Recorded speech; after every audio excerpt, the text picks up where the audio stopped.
Welcome back to Wood Psych. We got some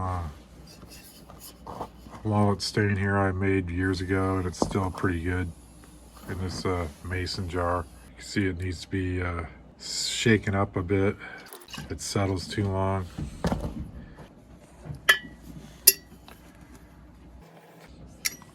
Basically, I threw a little denatured alcohol in here, or you could use isopropyl too, but it kind of preserves the dye so it's not getting mold on top.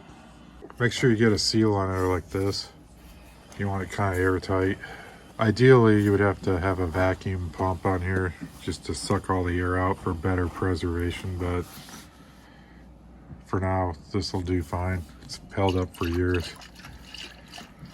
So we're gonna basically do some demo staining here on this guy.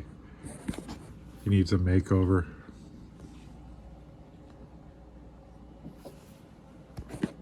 So yeah, you want to give it a good shake.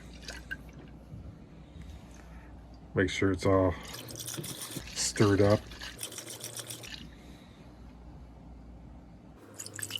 To get some fresh walnuts with the green skin on top. I think they're black walnuts.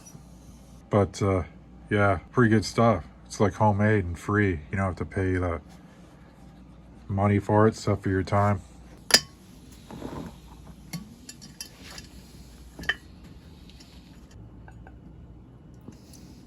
So basically we got our solution there. Got these little paint brushes here.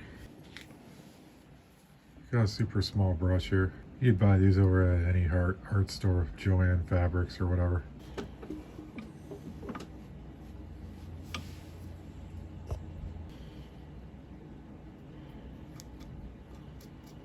This stuff really works well when it's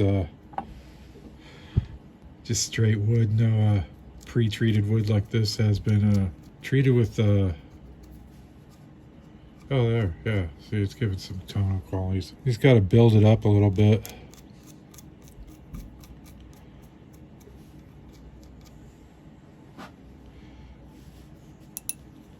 Get around the mouth. That's going to look really good there. Gives a real subtle stain effect, especially cracks and crevices.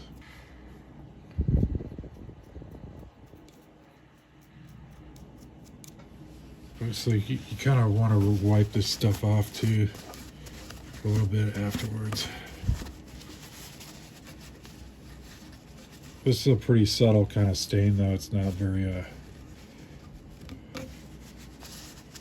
aggressive like the store-bought stains. But yeah, so there's kind of like some layering effect too.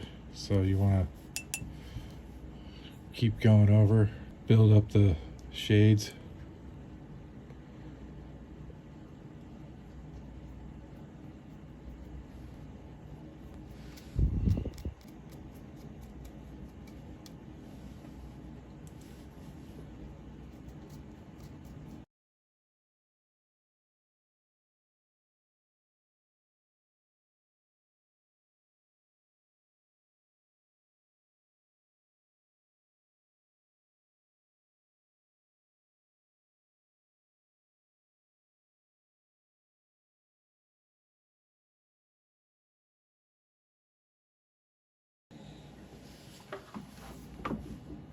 So yeah, we put a few more stain accents on here.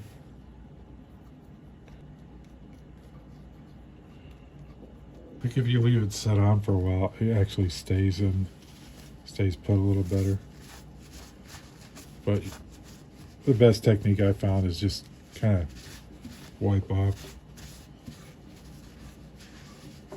soon afterwards, kind of like.